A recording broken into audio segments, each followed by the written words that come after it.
Hello, everyone. Thank you so much for tuning in. I am Priyanka, and I am bringing to you a series of fabulous individuals to talk about their journey to success in this talk show, which is called Talk and Beyond. This is our first episode, and I assure you that you're going to be hooked after listening to these tremendous tales. So, what are we waiting for? Like, subscribe, and share in case you like that. Let's invite our first guest without further ado. He's someone who's world famous in Bangalore. Believe me when I say that because he has taken his teachings across the globe with his unconventional thought process and teaching methods. Imagine liking a subject which is not marked for your exam. Remember how value education or moral science classes were in back school? How mathematics or science teachers used to take that class to complete their course in time? Of course, because the thought process was that it is not marked in the exam, so it's not important. Changing the way people perceive the value education today is something that is remarkably attained by this young man who is excited with the thought of kids and teaching. Clubbing them both gave you a product which was unimaginable. That's not all. He got married to a creative mind and made this mission possible. They strike a balance in the world of education and values. Presenting to you the dynamite, Mayank Solanki. Hi Mayank, how are you doing? I'm so excited to have you on the show. Thank you so much for considering me worthy of your show. And this has to be the most blown out and blown up introduction I've ever received. So exciting. So thank you so much I'm for that. pretty sure you have to actually make peace with this introduction because you are my first guest and I would want everybody to be blown away with what you do. Go on, tell us how this journey began. So I'm the founder of an organization called Valed Initiatives. And we essentially work in the field of providing 21st century human values and life skills education. Something which a lot of us might have a cringy look when we hear that, yeah, that's really needed today. And it's not just for children, perhaps even for adults, people from all nationalities. It's something which is really the need of the hour. It's just that everyone's been trying to figure out how to give something which is not preachy, which is not old school, but something which we can relate to and connect with and actually makes our society better. To begin with, one way of looking at the kind of work which we do is to help make our traffic much better, our honking lesser, our courtesy for each other better, our sexism less, the love and the bond of a parent and a friend to be maintained, to feel safer. So you can see the variety of the impact of the kind of work which we're trying to do. And we're trying to work with the most basic unit of our society, which is our children, the most, I think, important asset of a society. And how we exactly do this is something which we figured over a period of time. And when you ask me that how I started, it's very difficult to give that answer because I believe I'm one of those people who never started this because he wanted to start it. It kind of happened. So I'm more like a destiny's child, that maybe it was written for it to happen and I just was there at the right time, at the right moment. And fortunately, I had the courage to take the choice. So my background actually comes from business management. I was very focused to join my family business of healthcare. And all of them in my family are doctors. My brother, my father, my bhabhi, all of them. And we have a group of hospitals. But I also always wanted to join them. But as destiny and fate would have it, I did my 11th and 12th in PCMB, which is no science background. And then those days, all of us have written entrance exams, right? So my CT ranking, I can't forget. My father, when he saw my CT rank, it was, I think, in 4 digits or 5-digit numbers. The only look he gave me, and he's like, Mayank, painful. And I forget that. But the beauty of our parents is that they love us nonetheless, right? So he said that, okay, fine, don't worry. We'll find something which is more kind of thing. And I was so relieved that, maybe this is what I can do. But I was like, maybe I won't be a doctor, but I can still find a way of working in this space because I wanted to be with my family in the business itself. So I chose the MBA way of doing it. So I did my undergrad and everything. Then I worked with I studied in a very prestigious institution called School of Inspired Leadership. It's in Gurgaon, right next to Delhi. I was the youngest person over there who got admission because they had minimum 3 to 4 years of work ex required. But unfortunately, I got in because of some of the work which I had done earlier in my college. And my work was very social oriented, was very community oriented. I was leading a team of 150 people in college, so that all kind of contributed towards it. And naturally, I chose a company and a corporate to work for, so that I can learn from there, like most of us do. That थोड़ा experience ले लेंगे, फिर उसके बाद में घर जाएंगे, फिर then we're implemented over there. And I did the same thing. And once I was doing that, I worked with Dalmia group of companies. Basically, if you've heard of Dalmia Cement, that's the owning brand of it. So I worked in Delhi and Chennai in their head offices, and then eventually, came back, and I felt, okay, now I'm in this field which I want to be in. But little did I know that destiny had very different plans for me. 1.5 into this entire story, I realized that, Mayank, I think still you haven't yet found your cup of tea, because there were differences in style of my family's way of working, my way of education and working and thinking. And it was best that I found something which I could kind of work on myself, with myself, in my style of working. And my father, again, the wonderful person he is, he supported me again. He said, like, don't worry, let's find something which more attuned to you. And I made a very difficult choice, which I think something hopefully your viewers can learn from. Whenever you have this kind of a doubt, I think it's very important to take a seat back and to reflect. And sometimes taking a seat back requires you to stop doing what you're doing, because if you try to multi do something, you'll always get half thoughts here and half thoughts there. So I kind of stayed at home for 3 months, and the only thing I did was reflect on what all are the things which makes me me. What's my special sauce, right? What are my core strengths? What's my SWOT analysis? What my core dreams are? What is the one thing which I can do even if I didn't get paid? This was a very fundamental question I started asking myself. And after 3 months, by speaking to a lot of my mentors, guides, I eventually figured out that to make people happy, to make a difference in their lives, is something which I could do day in and day out without thinking. And that's something which I did in college too, which I did in school too, with my father in his eye camps and all those places. So I found a very common connecting dots. And I said that, how do I find that space? And the second thing I saw was, I also saw something which I was naturally good at, which I felt my talent and my energies move towards. So it's very important to find, according to me, what you want to do and what you're good at, right? When those two come together, that's when I think you start finding long lasting careers.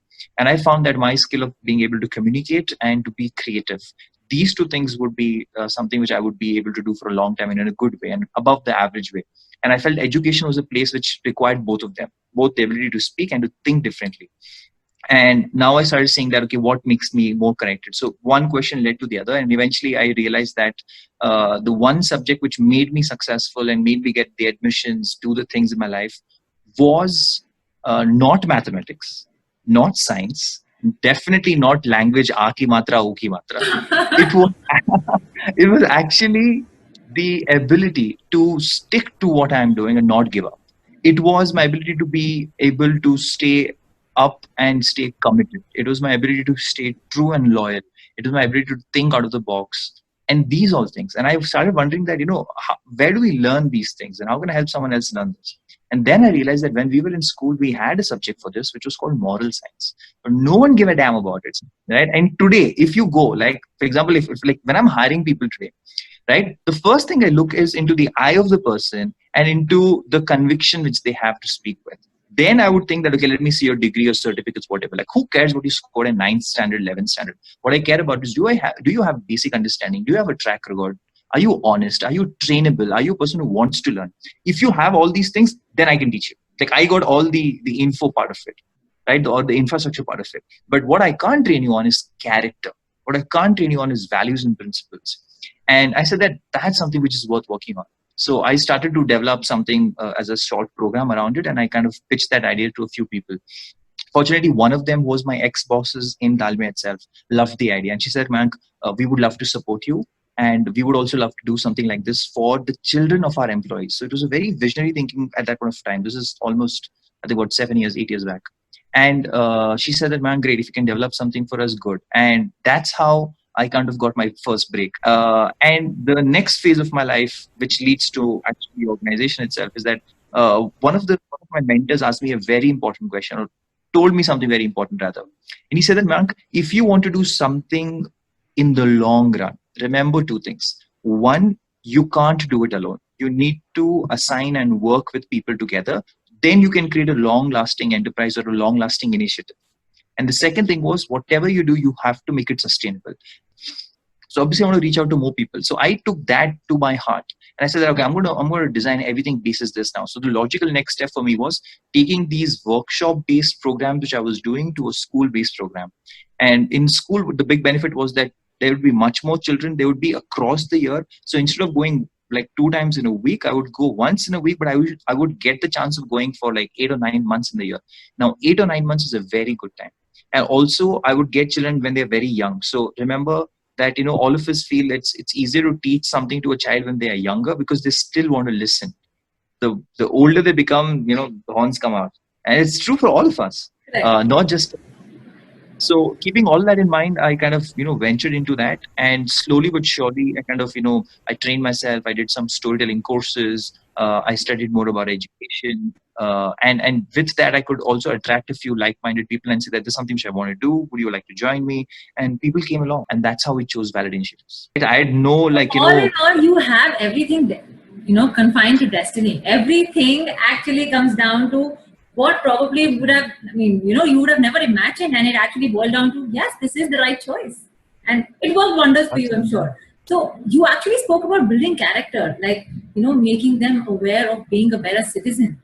How did you actually come up with content to actually teach them this? So very interestingly, like there are 100 ways or 1,000 ways you can think which makes a person better, right? Like they say that everything teaches you something. So same way everything teaches you character also, but you need to have a certain specific structured way of teaching, right? That's when it becomes educational system Right. or it becomes more content. So one of the ways that we kind of and my research kind of led me towards this was that when you want to build character, it is not just something which is to do with yourself, which makes you a good person alone. Yeah. So every human being needs to grow at 5 levels. How do I be a good individual, right? Which is me, the person, me, my one. Second is, how do I be a good son or a good daughter? All of us are either a son or a daughter of some part of some family.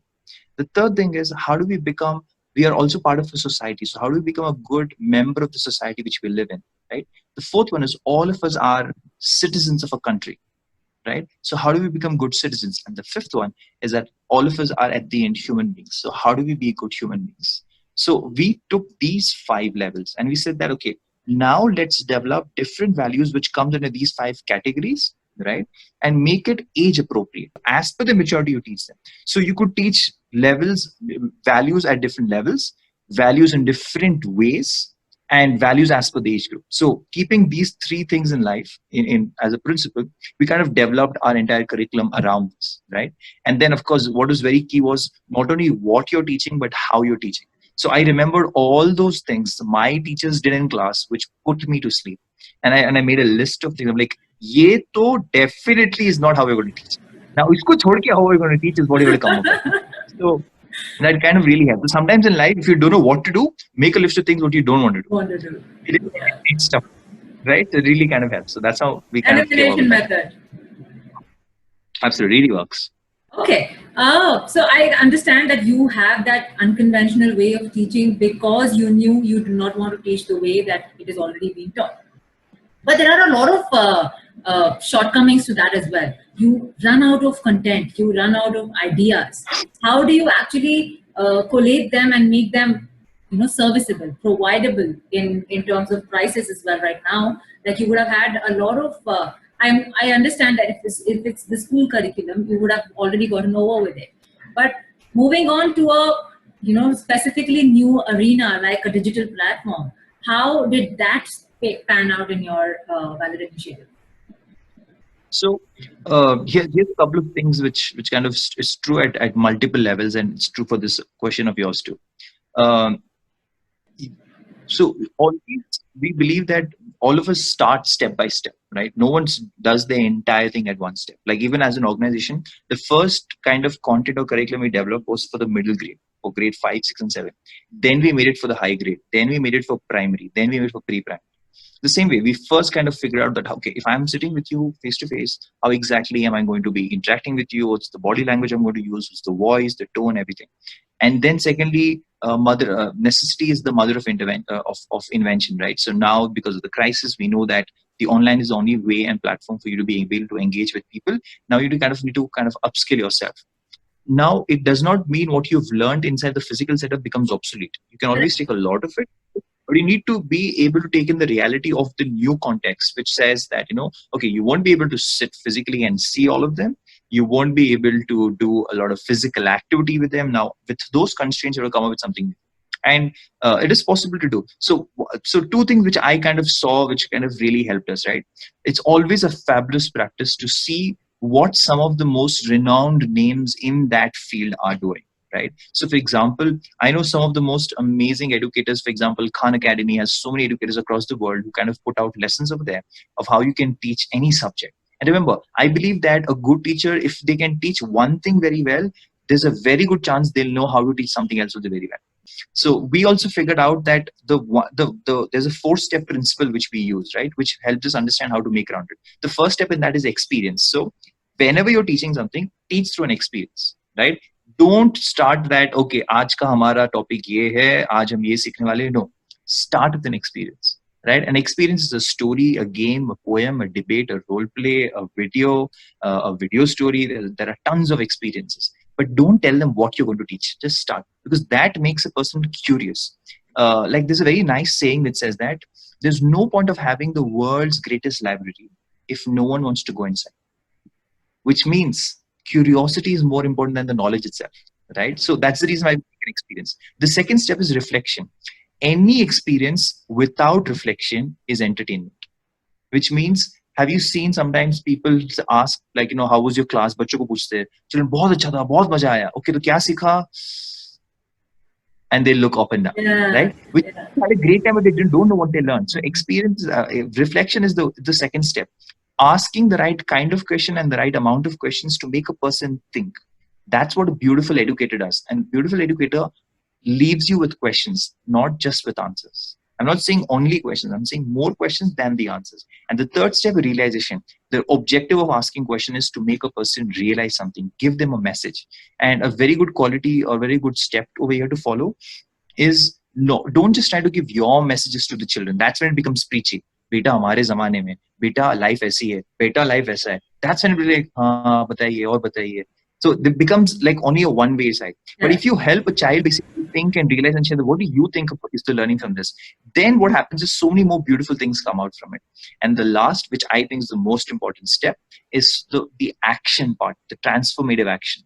There is no point of education which doesn't drive into action, because you and I might learn the most amazing things in life, but if you don't implement it, it makes no difference.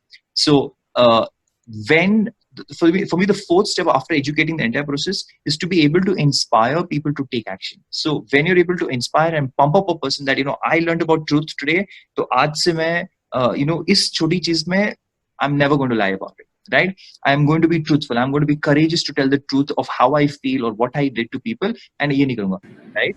Is how we kind of design all our content, irrespective whether it's online or it's offline, right? But we use this ERRT model which we developed, and we started making design around that. And we have a variety of people who kind of contribute content to our team. So we don't have one fixed person sitting in a room over here who develops content. So we did away with that system. We have content developers from across the world who give the most amazing lesson plans for us, right? In a template that we have done. So once we curate it, once we approve it, that's what goes to the school. So imagine someone sitting in Venezuela is developing content for your children sitting over here, because they have a very different cultural experience. That makes sense. Yeah. So like you spoke about your team, and they are actually fragmented for, in different parts of the world. So there is also a threat of stealing your content or copying your content, for that matter. How do you actually stop that? And are you insecure about it? Or how do you actually promote saying that, I could be the guiding light? Make sure you take a franchise from me. Is that on your team? So you can't base your entire effort saying that, my content is never going to be copyable. That's what's going to be my X factor. So you can make it difficult. You can make barriers for entry and difficult for people to not copy your content, but you can't eliminate it. So that's one. The second thing is, if your model is based, or your success is based on something which is copyable, you're pretty much designed it wrong in the first place, right? If it's based on something which is extremely difficult to copy, then you're in the right space. So for example, the reason why children connect with us in our classes, is because of the way we teach it. Now, the way we teach it is a skill-based, it's a training-based, it's an effort-based activity. that is very difficult to copy. For example, if I show you a sheet of paper that this is my formula, that is easy to copy because it's just a one-time thing and then you keep making it, right?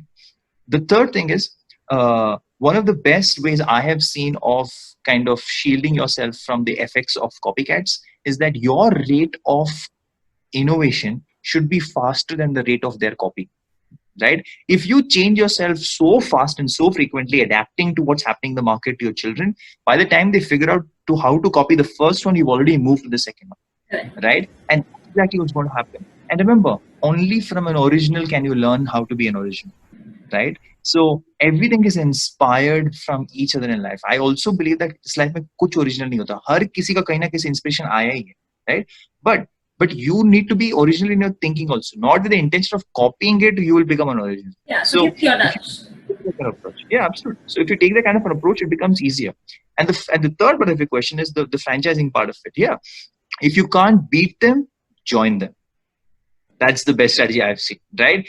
Let's make a pact. If always a group of people are going to be much more stable than one single person leading the entire race, right? So yeah, absolutely. There are so many people in our organizations who are kind of franchising with us in different capacities to kind of join us and say that we're going to take value education, transformational education to the world in different ways. And I said, great, cool. So let's join hands together. So yeah, we do have people like that. Nice. Okay. So franchising is on the table. You have created a lot of content and you are innovating as fast as possible. Making sure that people who actually attended your physical class are even attending your digital class. How do you make that happen? And what is the impact that you're creating online, which is so difficult? What are the shortcomings that you see? So interestingly, our essential model is basically where we are a B2C customer, which means B2B customer, which means that we work with schools and schools are our customers, but children who are the students of the school are our consumers. So it's very different. It's like, for example, insurance, right? You buy insurance, but it's your children who enjoy with the life insurance that you buy, right? It's the same way. So in our case, since schools are off right now, right, altogether, and online classes is something which they're doing first for the core subjects, and they of course invite us once in a while of kind of taking the value education class online itself. So that's how we essentially work. So, but what we've done over here is we've expanded out. So instead of teaching our physical students who will eventually get to teach inside the school, we are now reaching out to all those children who are in schools where we are not yet tied up. Right. So, for example, there are many parents who say, "Man, we love your program. We want our children to go through it, but unfortunately, our school has not yet taken up your program." I'm like, "Great. So we are doing something online as a series. Every week there's one class. So enroll your student over there, join up." So that's something now we've started kind of doing.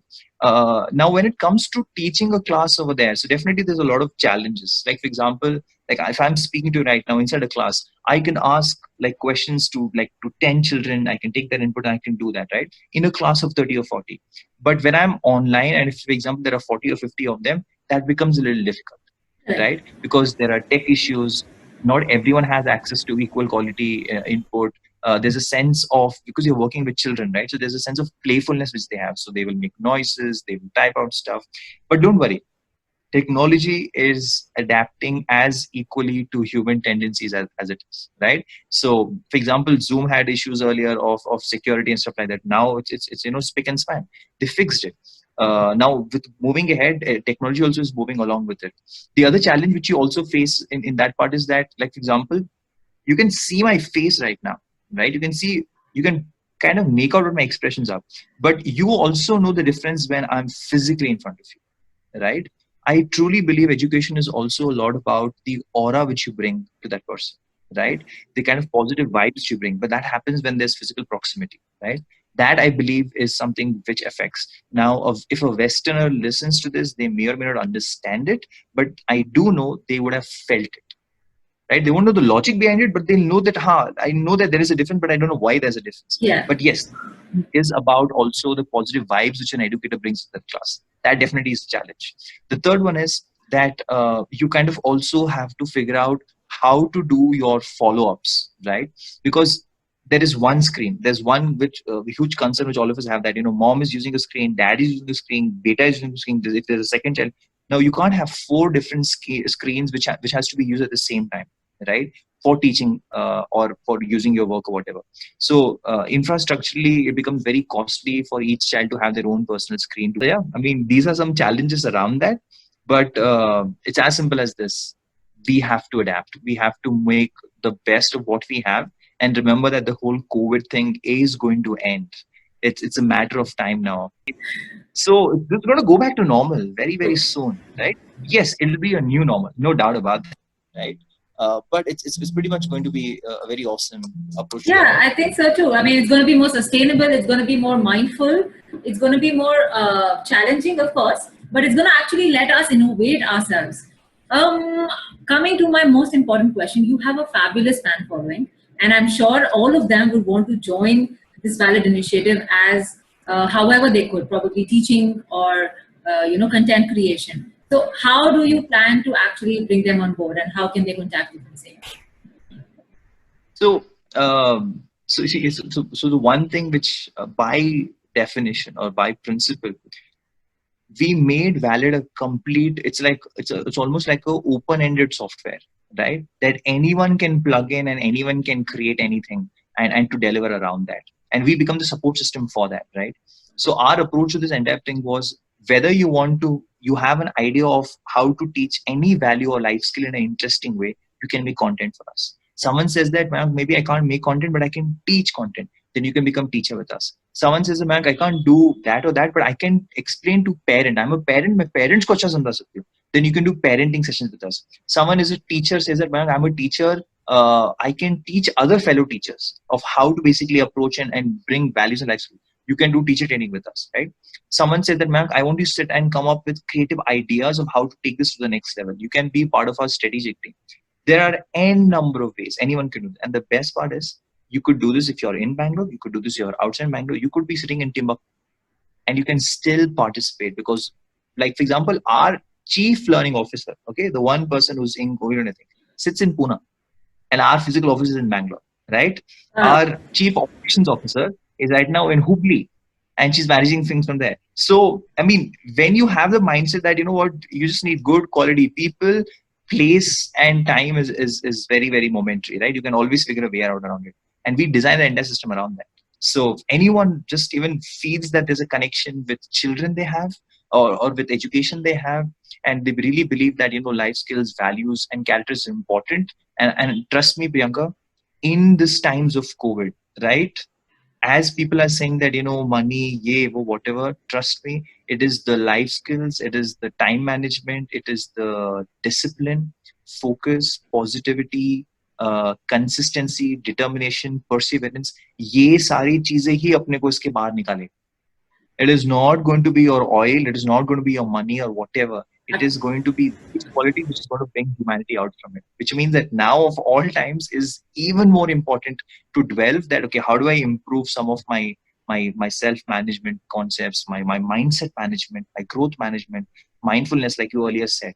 All these are key things. So yeah, I mean, if someone believes that they can spare time and work on this, fabulous. Yeah, now that a lot of people have lost their jobs, unfortunately, and they are actually relatively free, they can probably get into this and at least earn, at least those good points that you count in your gratitude sheet and you mark your positives. This is one of the ways, I think, the best ones to that comes to my mind. Growing with teachers, growing with students who are actually right now seeing you live will be loving this for sure. Very, very interesting. I am probably done with this, but Mayank, I have a little surprise for you.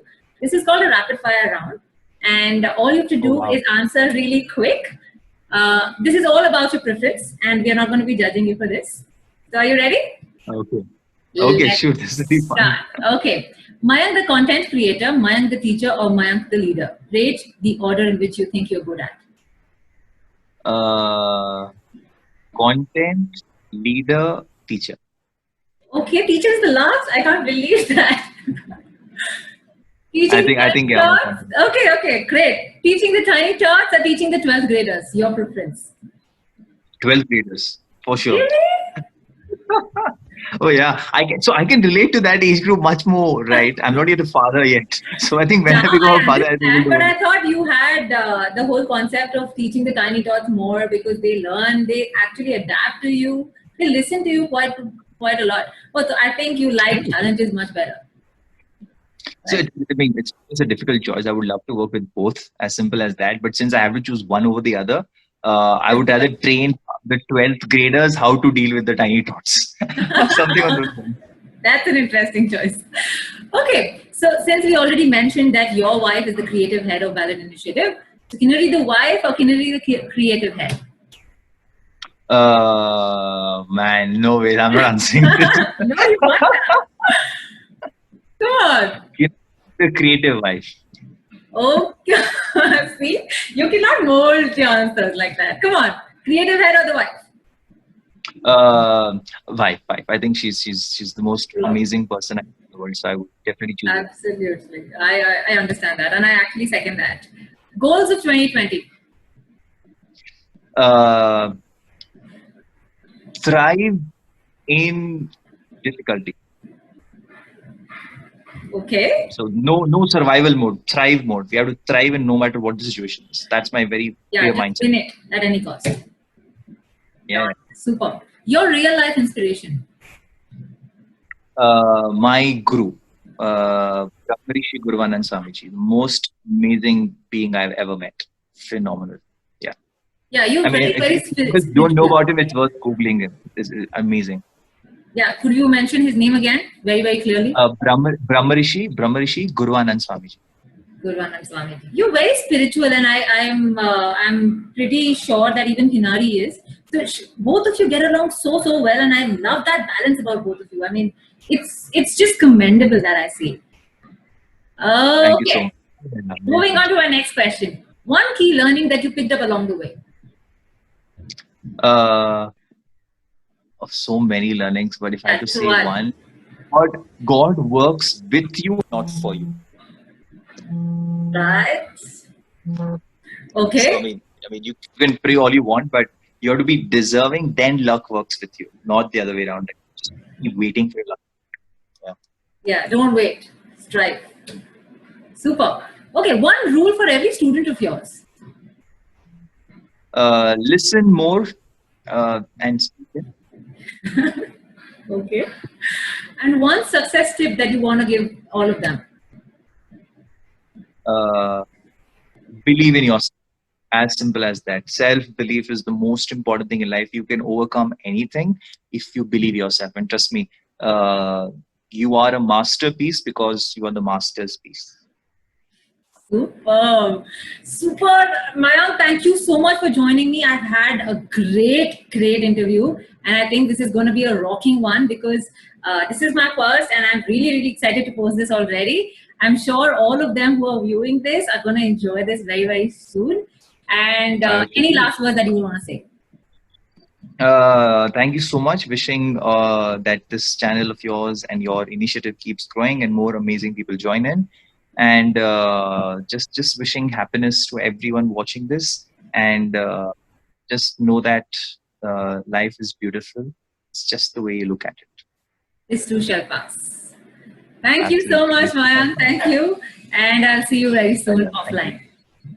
Okay. Thank you. Bye, Bye Bianca. Bye, bye. guys. See you.